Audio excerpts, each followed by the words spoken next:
Hmm? Yeah, tonight. That's before.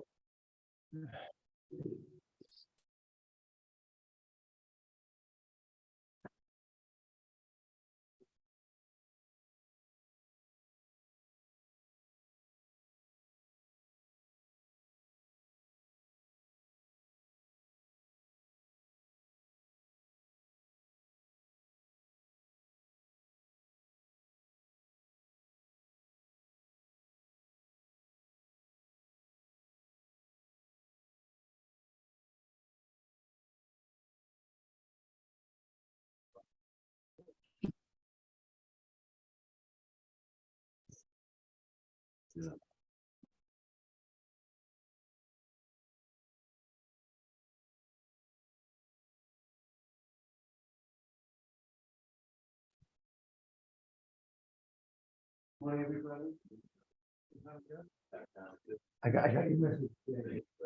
No problem.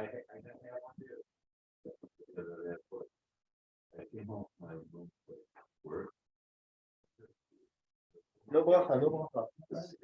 No, no bracha.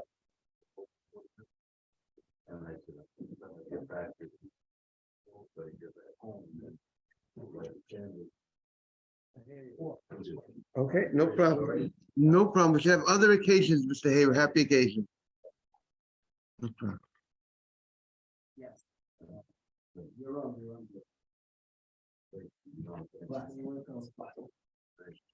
Okay, good morning, everybody. We are on Yud Zayin Amud Aleph. We're on 17a. Moving along with many different cases that the Mishnah had stated. We just finished the Mishnah that now the Gemara is now going to go back to clarify, to explain more detail of the first statement of our Mishnah on Yud Zayin. In the Art Scroll, we are on 17a3, where it says the Gemara, where the Gemara begins. Okay. I'll just make in honor of Hanukkah, I'll just make one fast statement. Everybody we know, Hanukkah is interesting. We say Happy Hanukkah, right? Right, Mr. Batesh? Happy Hanukkah. We don't say Happy Purim. Happy Hanukkah. Why is that? Why do we say Happy Hanukkah? What's behind it? I would like to suggest the following. It says in the Rambam, these are days of happiness, right? And Hanukkah are days of happiness. Purim is also a day of happiness. But why is the focus so much on the greeting of Happy Hanukkah? Happy Hanukkah. So I think perhaps it's because when we defeated the Greeks, the point was that we got the ability to serve Hashem, to have freedom of religion. And the problem with the Jewish community at that time is many of them became Hellenists. They assimilated to the Greek philosophy. They didn't have an enjoyment enough in Judaism. When you don't have enjoyment enough in Judaism, they look for something else. The point is, we need to be happy and appreciate what we got. We got to recognize the privilege that we have to have Torah and Mitzvot. That it's not a burden. Like Rav Moshe Feinstein said, many Jews were lost in World War II, pre-World War II Jews, when they were complaining about it's difficult to be Jewish. They didn't focus enough about how great it is to be Jewish. So maybe, perhaps, that's the idea of the Happy Hanukkah. Be happy. What did you say, Duncan? Rav Feinstein said that there's a Yiddish expression. When Moshe Feinstein said back in a bit, there's a Yiddish expression. It's schwer zu sein a Yid. Which means it's difficult to be a Jew. The Jewish community had a lot. What did you say? What did you say? That's what people used to say. And they used to say because they would complain. On Friday, they were given the red slip. They were told to leave. Go. You don't have. If you're not coming in on Shabbat to work on Shabbat, you don't have a job. So Rabbi Feinstein said, when the people went home, that generation, many of the people did not focus on how privileged we are to be Jewish, but their children heard the statement, it's difficult to be Jewish. It's difficult. And when you hear difficult to be Jewish, the new generation says, I don't want difficulties. If you tell me it's difficult to be Jewish, I don't want that. Therefore, the next generation did not go to shul, did not keep Shabbat. But and he said that if the focus would have been more, it's so amazing to be Jewish, even though there are challenges that we face as being a religious Jew, but this is the best thing in the world, then we wouldn't have lost so many Jews, because the Jewish community, the children would have had a much better appreciation of the religions. I was thinking perhaps using his idea, I wanted to connect it maybe to Hanukkah, which is the idea of appreciating religion and having the ability to serve Hashem, and not to, and the Jews had gone away from religion, didn't appreciate the religion enough. So now we have to enjoy religion. That's maybe the idea of happy Hanukkah. That's perhaps an idea. Just an original thought. If you like it, you could use it. If you don't like it, whatever you want to do with it, it's yours. Right, Mr. Haver? Now I can present it, now it's up to you. But I think, and that's the key in education, the new generation. Yeshivot, schools, Jewish schools, religious schools, and parents, grandparents have to give over to the children, to the students, the beauty of being Jewish and how happy we need to be. As we say, Ashreinu matov cholkeinu. Say how fortunate are we that we have Torah. That's what they sing on Simchat Torah. Ashreinu matov cholkeinu. And also we say, every morning we say Pamayim, because we say Shema Yisrael Hashem Elokeinu Hashem Echad. We, the Jewish community, was able to declare Shema Yisrael Hashem Elokeinu Hashem Echad. How fortunate we are. And therefore, we need to put more of that into our everyday life and give that over. The beauty, the happiness of being a Jew. Okay, let's continue in the Gemara. Amar Rabbi Bachana Amar Rabbi Yochanan. We are on the Gemara on 17a. Rabbi Bachana says the name Rabbi Yochanan. Zu divrei Rabbi Akiva setima.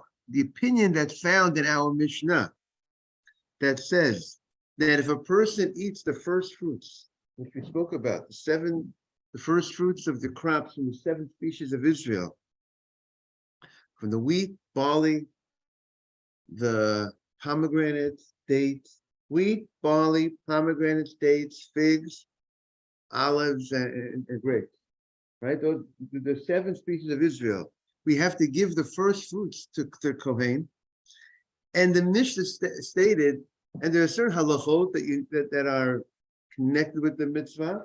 You have to go ahead and you're supposed to read certain psukim, certain portion of the Torah, as we said yesterday, how you make a declaration, and you say how Lavan tried to destroy us. We went down to Egypt. They afflicted us, and so on and so forth. And we prayed, and God heard our prayers, and we came to this whole great land. And so that opinion that says that if the Kohen eats the first fruits before the owner of the fruits who had brought the fruits, before the one who was giving their present, before he declared these verses, before he recited these psukim, these verses, the Kohen is liable to lashes. That means that the recital of the psukim are so vital to the point that it will cause the person to get lashes if he does not, if the person did not recite those verses. So that is the opinion of Rabbi Akiva Sitima. This is not a universal opinion. See, when you learn the Mishnah, when you see the Mishnah, and the Mishnah does not give a name, and it's just written without a name, just writes a law is given, you might think that this is a unanimous opinion. It's not a unanimous opinion. This is a opinion of Rabbi Akiva, who Rabbi Yehuda HaNasi when Rabbi Huda Hanassi, who organized the Mishnah, many times he would say a law without identifying the name of the author of the law. But you need to know that many of the times that author is Rabbi Akiva. Sometimes we say the author is Rabbi Meir, or sometimes we say it's Rabbi Akiva.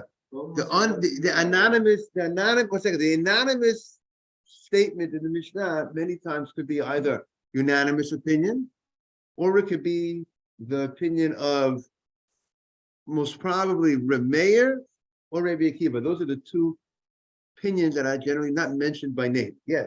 But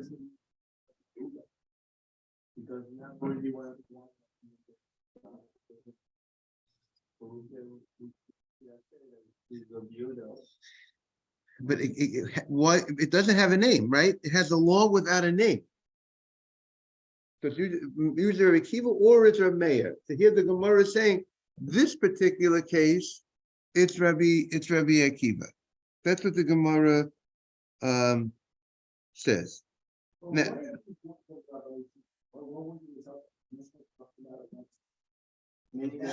right. The Mishnah talks about a lot of stuff, but at least this for sure. What words? Very good. The first statement of the Mishnah, going back, that's why Rashi identifies Dr. Navid's question. Look at the Rashi. Zu Divrei Rabbi Akiva. You see the Rashi, Mr. Bitesh? That's on right over here. 17a, 3 in the art scroll, where it says Gemara. On the right, you see, Yaron, you got the Rashi? Dr. Navid, you have the Rashi? Yehuda, do you want to show Dr. Navid the Rashi? The headline of the Rashi, what's the headline? The headline of the Rashi is Zu Divrei Rabbi Akiva. You got it?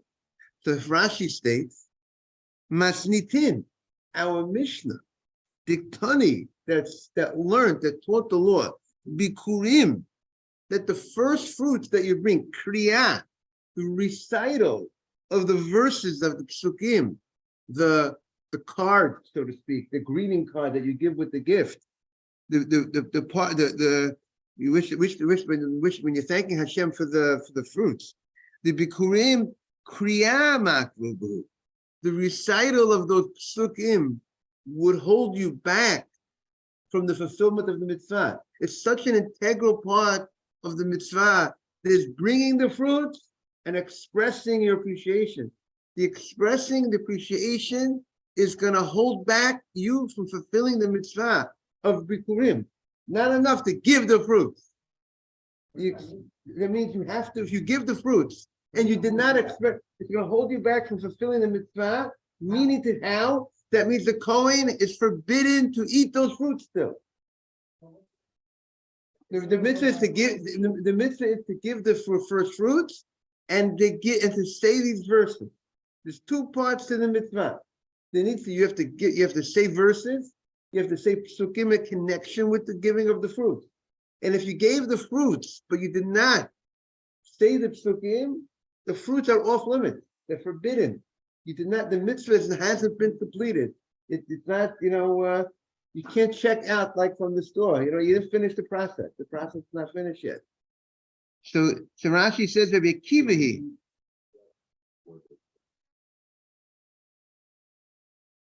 Right. It needs introduction. You need to have an expression of thanks to Hashem for the fruit in order for the Kohen to eat. You don't give the expression, you give the gift without an expression. Like we said today, it's like giving a gift to someone's loved one. You give a gift to somebody, but you don't give a card with the gift. You don't express yourself with the gift. You just give the gift. The gift is not usable, so to speak, yet. It's not done. You did not give the gift yet. The gift is not usable yet.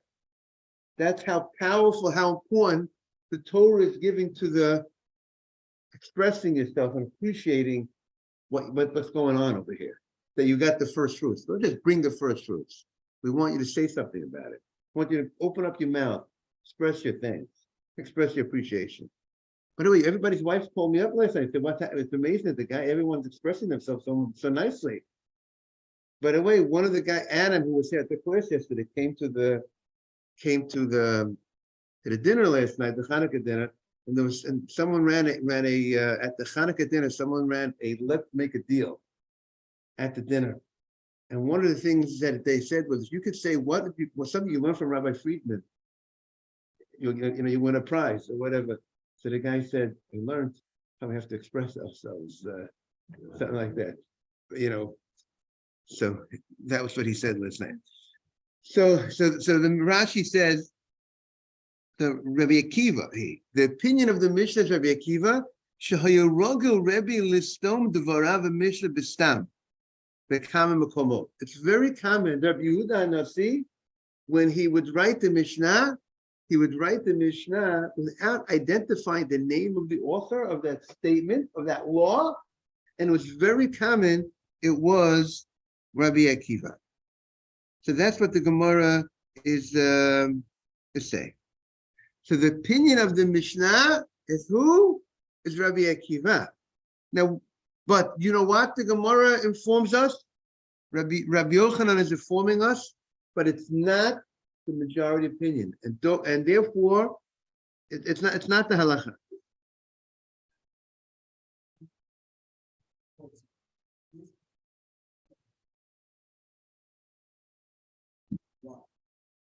I mean, we need. It's very important to know, because it's very important to know who is the man who said what. Now, how do you know it's Rabbi Akiva? So when I want to write, I'm my name on the name of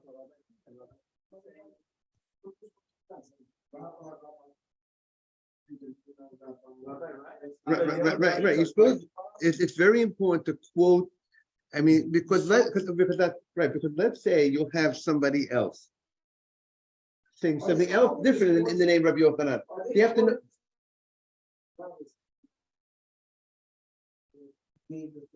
That's true. You bring that might be, but it could be it's even more than that, because someone else will say differently.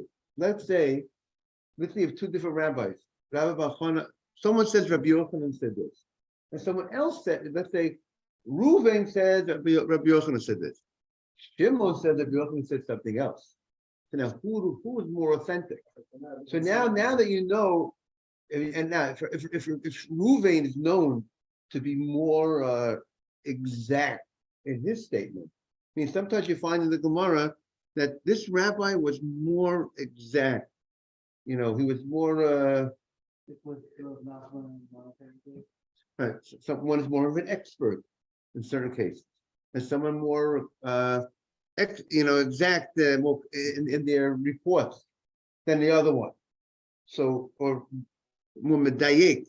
So therefore, if you know who's the one who's quoting, so then sometimes that will also, if there's a dispute on what Rabbi Yochanan said. We've had many times, one rabbi says, this rabbi said this, and a different rabbi says, no, the same rabbi said something else. Which rabbi, now what do you do? Two different rabbis, one says Rabbi Vadi Yosef said this.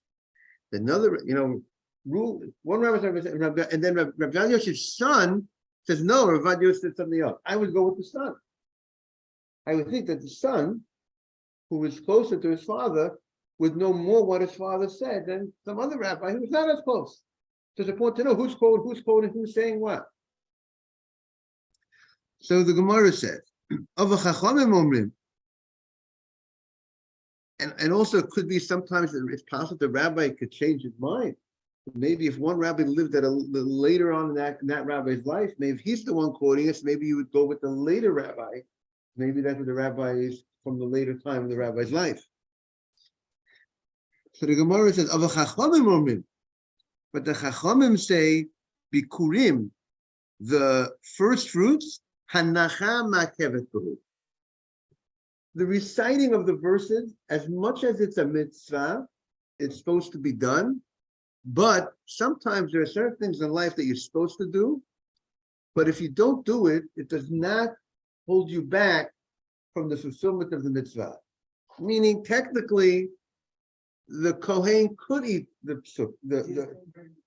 just giving it to the Kohen is going to, but there's something else.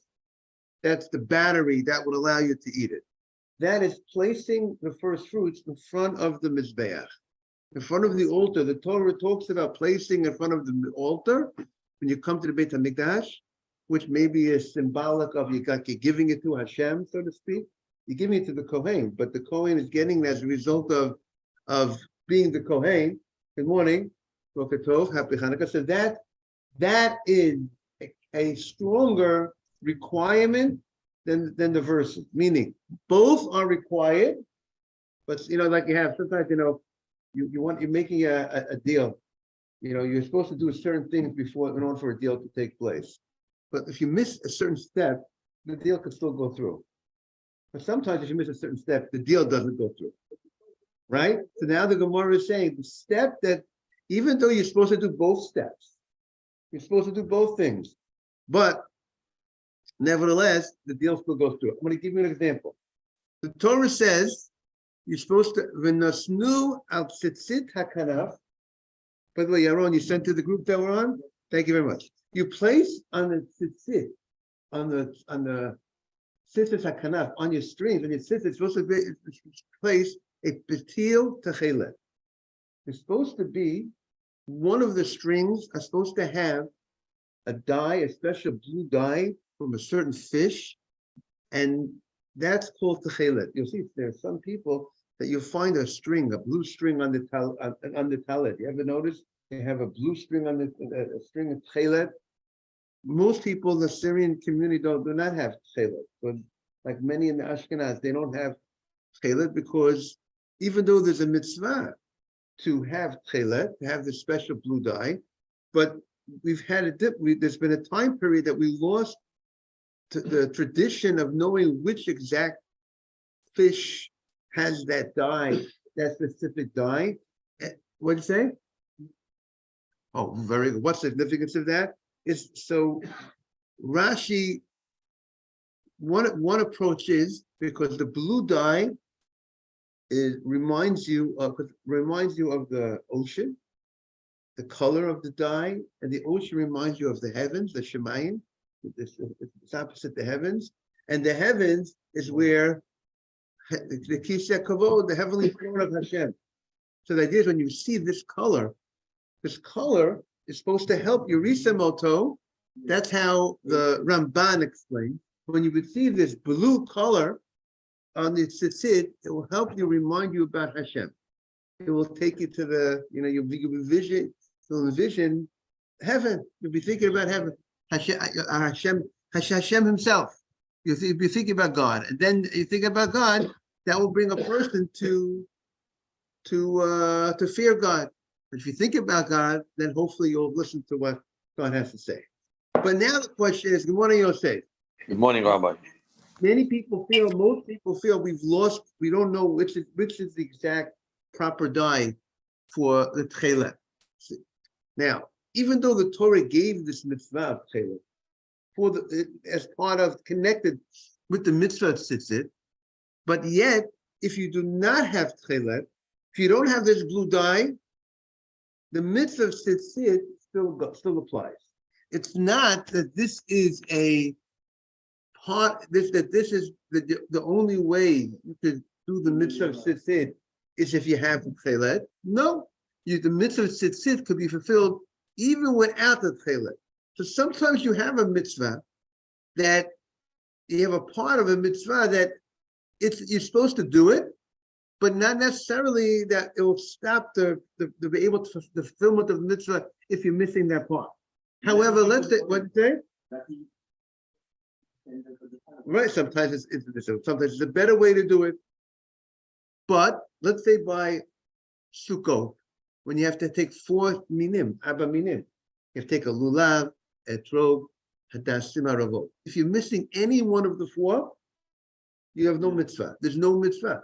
Each one is necessary to the point that it will hold you back from fulfilling the mitzvah of Sukkah. Okay, so that is it's like you have, let's say you build on Sukkot, you build 4 walls, but you have no schach. You have no, there's no mitzvah. You need to have the schach. You need to cover that schach. So sometimes there's certain parts that are connected with the mitzvah that are so important so necessary in order to fulfill the mitzvah. And sometimes there's a point of a mitzvah that even though you should have done, but if you miss that step, the mitzvah still has been accomplished. You've missed out on that part of the mitzvah, but the other part of the mitzvah take place. And that's what the Gemara is saying over here. That the Chachamim say, the rabbis say, even though there's a mitzvah to recite the psukim, the verses, in connection with giving over the first fruits, but if you did not recite them, as long as you place those fruits in front of the altar, the Kohen takes it, you're good. You're good. What do you mean you're good? You're good that the fruits are technically now permitted, and if the Kohen will eat the fruits after they were placed in front of the altar, even though there's no recital of verses, there is no lashes for the Kohen for eating the fruits before the verses. The verses are not, that will not hold you back, will not give you lashes if you don't say, if you eat it before the verses are recited. That is the opinion of the Chachamim. If you don't put it in front of the mizbeh, you will get lashes if the Kohen will eat it before that is done. Right. If you don't read the psukim and the Kohen eats it dead. Right. That's the dispute. That's what the Gemara says.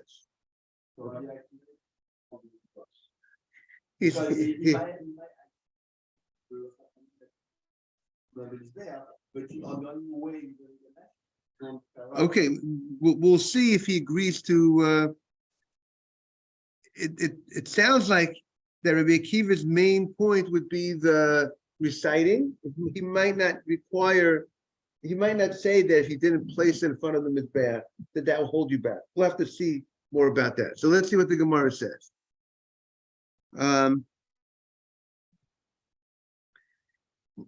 Now, also Rashi explains. Look at the Gemara for a second. The Gemara says. The Gemara says of Chamam B'Purim Hanacha. Back in the Gemara, Hanacha Makevet Ben. The placing the fruits in front of the altar, that will hold you back from fulfilling the mitzvah. But Kriya E Makevet Ben. But the recital of the verses will not hold you back.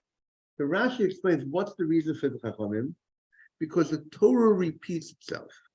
The Torah says, Rashi says, V'henicho v'henachto. The Torah talks about this mitzvah of placing the first fruits in front of the altar. It says it twice, within a very short span. And why does the Torah talk about it within a short span? Within a few verses of each other. By repeating it is emphasizing. By repeating it is saying, if you don't do it, it doesn't go.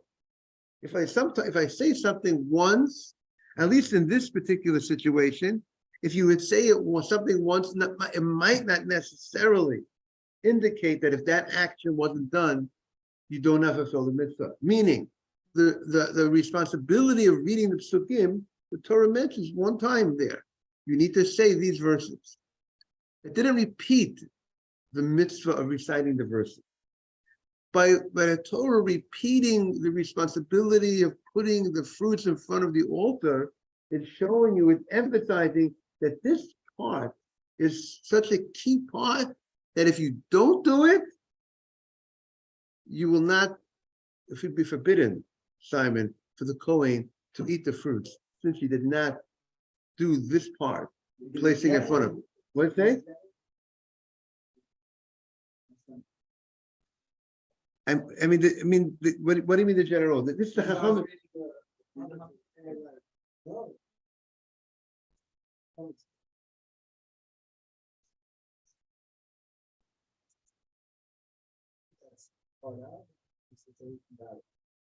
At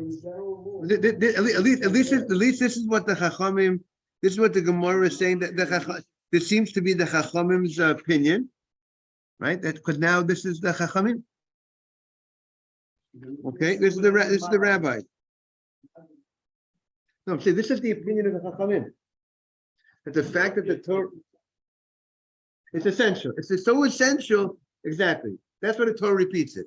It's just like in life. Good morning, Aaron.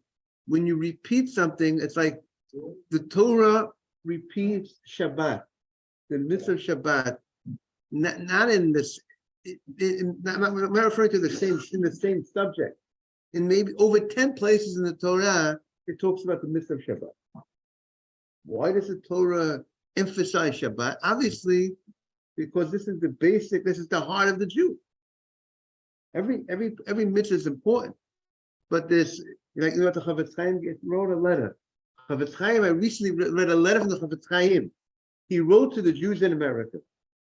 It looked like from the letter, it looks like he was in the 1920s. He was talking about the financial markets were going very bad at that time. So I presume it's in the late 20s. He had the crash 29.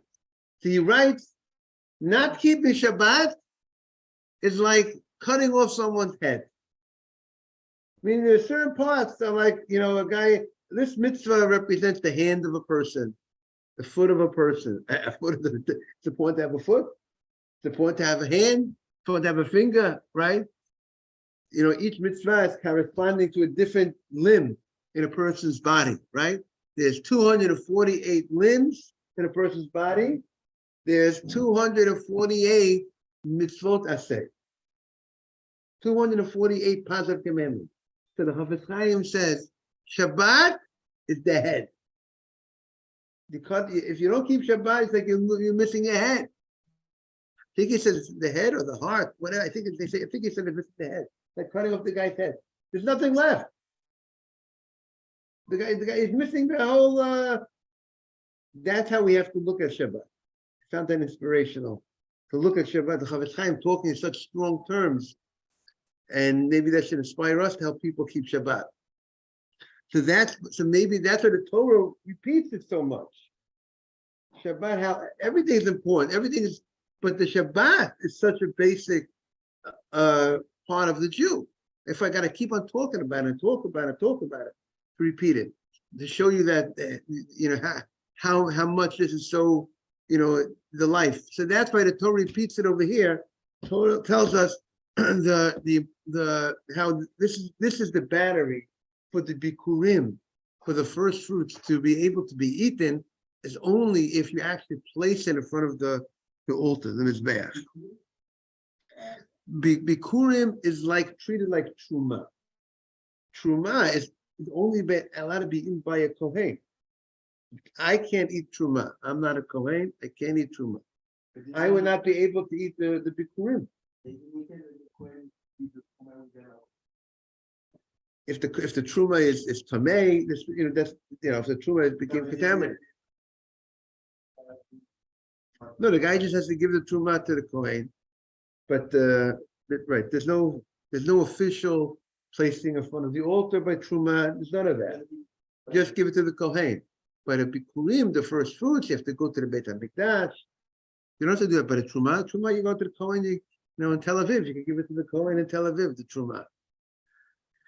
Okay, so the Gemara says, and now the Gemara says, Velema. So why did Rabbi Yochanan say, this is the opinion of Rabbi Akiva? Velema zu divrei Rabbi Shimon setima. Why didn't he say that this is the opinion of Rabbi Shimon? Why would he say it's Rabbi Shimon? Because we found that Rabbi Shimon went on record that says that you need to have the reading of the verses. If you don't read, meaning everyone agrees you have to have the reading, you should read the verses. But the question is, if you didn't read the psukim, would that hold you back from fulfilling the mitzvah? We have Rabbi Shimon on record that he said that you need the reading of the verses in order for you to fulfill the mitzvah. So why does Rabbi Yochanan go ahead and tell us that the opinion of the Mishnah is Rabbi Akiva, when he could tell us when he has if you have something that's more compelling to say, because you already have a precedent, you already found that Rabbi Shimon said this law. We have Rabbi Shimon on record saying that if you don't read the psukim, you do not fulfill the mitzvah of bikurim. So wouldn't it have been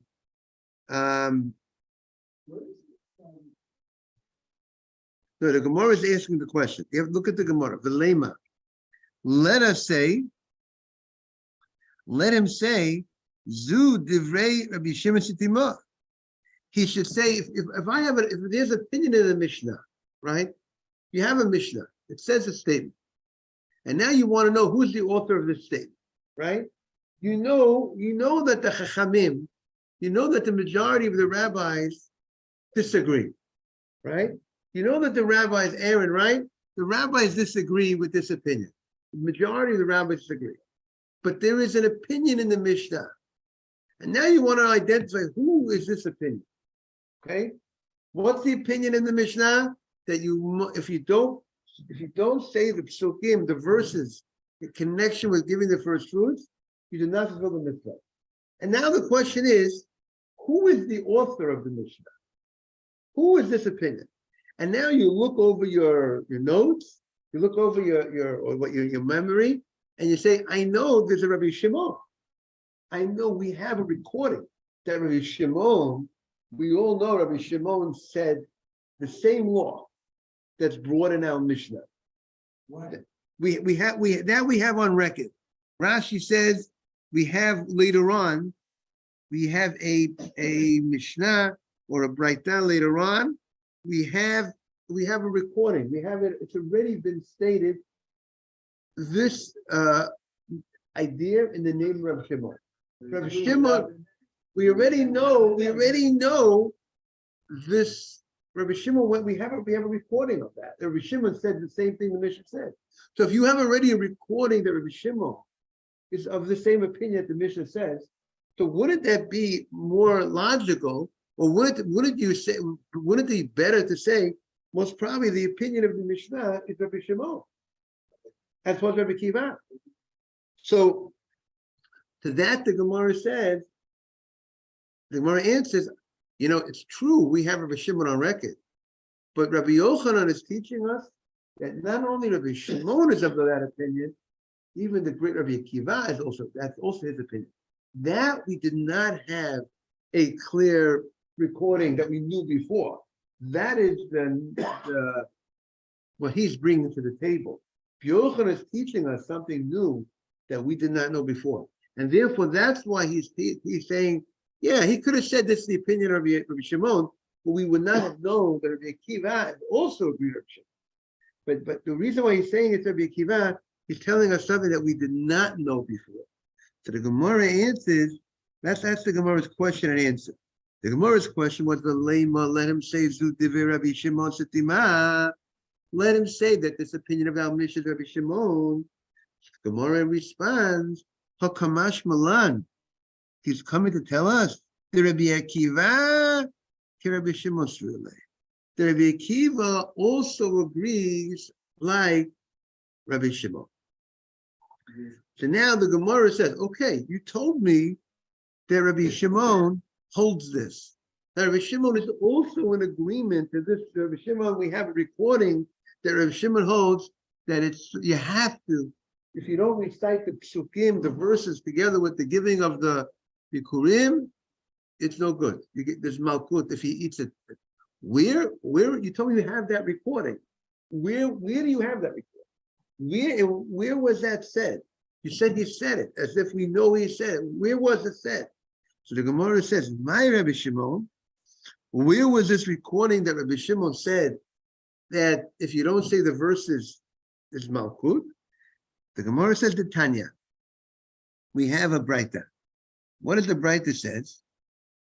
The Torah says you cannot eat in your gates. You can't eat in the comforts of your home. You can't eat the maaser, right? The maaser sheni, the 10% that they bring to Jerusalem. You can't eat it in Tel Aviv. You have to eat it in Jerusalem. And the Torah talks about you can't eat the firstborn of your cattle, your firstborn animal. You have to bring it to the Kohen. It be brought to the Beit HaMikdash. And talks about other things in the verse, and the verse concludes, Utrumat Yadecha. The last thing that is said in the pasuk is that the truma of your hand, the truma of your hand, the separation, the truma of your hand, you cannot eat in the privacy of your own home. Now, what is that referring to? The Kohen, of course, can eat his truma. This truma yadecha is referring to bikurim. At the bikurim, you can't eat it. You have to give it. You have to give it to the what? To the Kohen. So utrumat yadecha, and the Gemara is going to explain this. What is the law? What is this pasuk teaching us? When it says utrumat yadecha, the Gemara says that's the bikurim. And tomorrow we'll analyze the verse, the pasuk, what this pasuk is teaching us regarding the bikurim. Have a great day, everyone, and happy Hanukkah. We're back tomorrow. By the way, we're going to have regular schedule throughout. Even if people are off, we're on. So the Torah, the light of the Torah will be burning here, burning and enlightening us in our life. Maybe we can do later, Rabbi. What do you say? I think a lot of times people's schedule is that it's always this time. It seems to be best that people are able, they know, because the minyan is regular schedule. You know, the minyan is not changing here. No problem. Okay, we have other occasions. Sure. Very nice, very nice. Okay, no problem. Good, Mazel Tov, Mabruk. Yosef, have a great day. Very nice. Yosef, we miss you. You got to come by next time. Trust me, I wanted to be there more than anything, but a lot of things happen in a different direction. Are you in Tannersville or you're in Woodstock? I'm in Woodstock. Okay. Have a great day, Yosef. Tannersville have like 2 feet on the ground of snow. 2 feet of ground, of snow on the ground? Oh, wow. Oh, wow. The big wow, really. Okay. Everyone should be safe. Yeah. Okay, Rabbi. Thank you. Bye-bye. On the stove if I don't see you tomorrow for any reason. Yes, you got it. Thank you. Shabbat shalom. Bye. You too. You too. You too. Shabbat shalom. Bye-bye.